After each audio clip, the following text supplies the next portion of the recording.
The train pulled into Liverpool Street Station on a cold January morning in 1942, and London seemed to hold its breath. Morning fog clung to the platform, heavy and gray, wrapping itself around tired British citizens who stood bundled behind metal barriers, wool coats worn thin by too many hard winters. Their faces carried the exhaustion of a nation bombed, starved, and bleeding for over 2 years. They had been told the Americans were coming, that help was finally crossing the Atlantic, that maybe the tide of war was turning.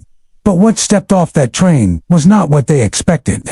What stepped off would challenge everything they thought they knew about courage, humanity, and who deserved to be called a soldier. The doors slid open, and black American troops began filing onto British soil, hundreds at first, then thousands in the weeks that followed. They wore the same uniforms, carried the same rifles, bore the same insignia as white American soldiers, but their skin told a different story, one of segregation, humiliation, and a lifetime of enduring a country that denied them dignity, even as it asked them to die for democracy. These men had volunteered to fight for a nation that wouldn't let them sit in the same restaurants as white soldiers, that forced them into separate barracks, separate training camps, and separate entrances at movie theaters and bus stations. They stepped onto the platform, uncertain of what reception awaited them, racing for the familiar sting of rejection they had known all their lives. But something remarkable happened. A middle-aged British woman with a faded headscarf stepped forward, saw the tension in a young soldier's eyes, the way his posture was rigid with expectation of insult. She smiled a real, warm smile, extended her hand. "Welcome to England, love," she said softly. "God bless you for coming." The soldier froze. He had never been called love by a white woman, never touched gently by one, unless it was an act of violence or condescension. When he shook her hand, something cracked open inside him, something he had forgotten could open at all. Soon others stepped forward. An elderly British man clapped a black corporal on the shoulder. Children waved Union Jacks and American flags. Women handed steaming cups of tea from battered thermoses. This was not the America these men knew. Within days, word spread across London. Black American soldiers were being served in pubs alongside white patrons, invited into British homes for Sunday supper, treated like honored guests rather than intruders. British women danced with them in social halls. Children tagged along behind them, fascinated and admiring. For a working-class Briton, brutalized by the Blitz, exhausted by rationing, and grieving lost sons, something about these soldiers resonated deeply. They saw men who had been knocked down and stood back up. They saw dignity in the face of injustice. They saw reflections of themselves. But white American officers were horrified. The racial hierarchy they had carefully built overseas was collapsing. Segregation was not just policy in the U.S. military, it was dogma. They sent urgent cables to British authorities complaining that the British were spoiling the help. They demanded that Britain enforce American racial codes. The British response was calm but firm. The British population has no American color prejudice, and it should not be expected to adopt it. British officers refused to enforce segregation. Pub owners served whomever they pleased. Families invited whomever they wished. Britain would accept American help, but not American racism. For black soldiers, the shift was transformative. Private James Davis of Alabama had never sat at a white man's table.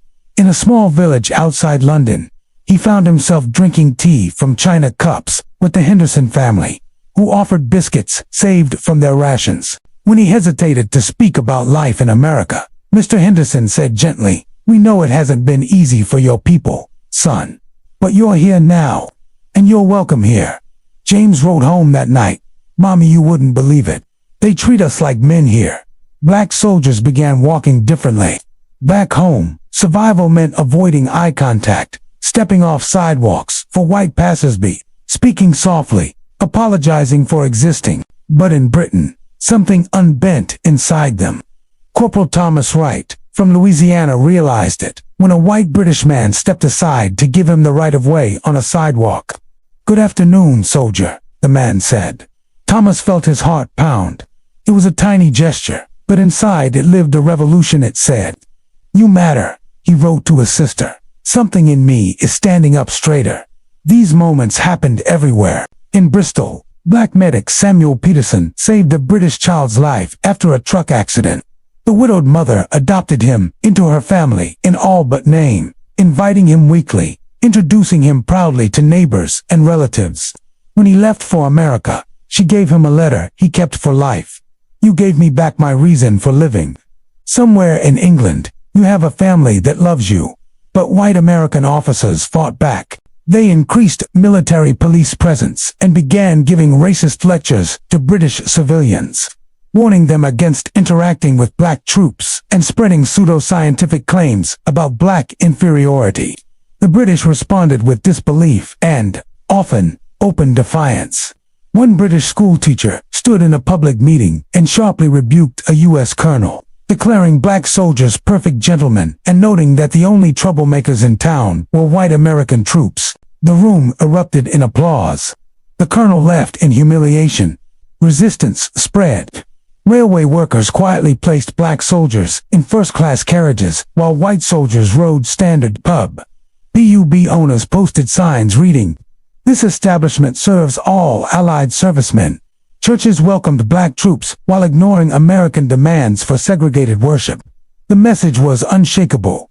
Britain would not be America's accomplice in racial oppression. Tensions eventually exploded in the 1943 Battle of Bamber Bridge, where black troops and white American MPs exchanged gunfire after MPs attempted an unjustified arrest. British civilians sided with the black soldiers, protected them, and even posted signs reading "Black troops only" in pub windows, a deliberate rejection of American whites-only policies. Private Eugene Walker wrote home afterward, "I have crossed a line I can never uncross. British people stood with us. I will never bow my head again." Black troops proved their valor daily as DI Day approached. They built harbors, loaded ships, and fought in combat when needed. The 320th Barrage Balloon Battalion landed on Omaha Beach under fire, completing their mission flawlessly.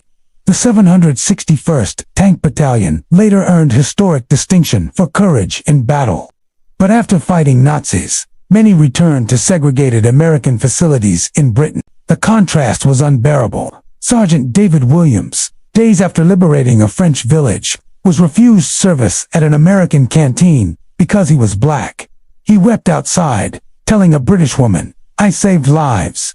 I fought fascists. And my country treats me like dirt." When the war ended, the victory felt bittersweet. These men had helped defeat a regime built on racial supremacy, but were returning to a country that practiced its own form of apartheid. Still, they were not the same men who had left. They had experienced dignity. They had been treated as equals. They had friendships in Britain that proved racism was not inevitable. They returned home ready to fight not just for America, but for themselves.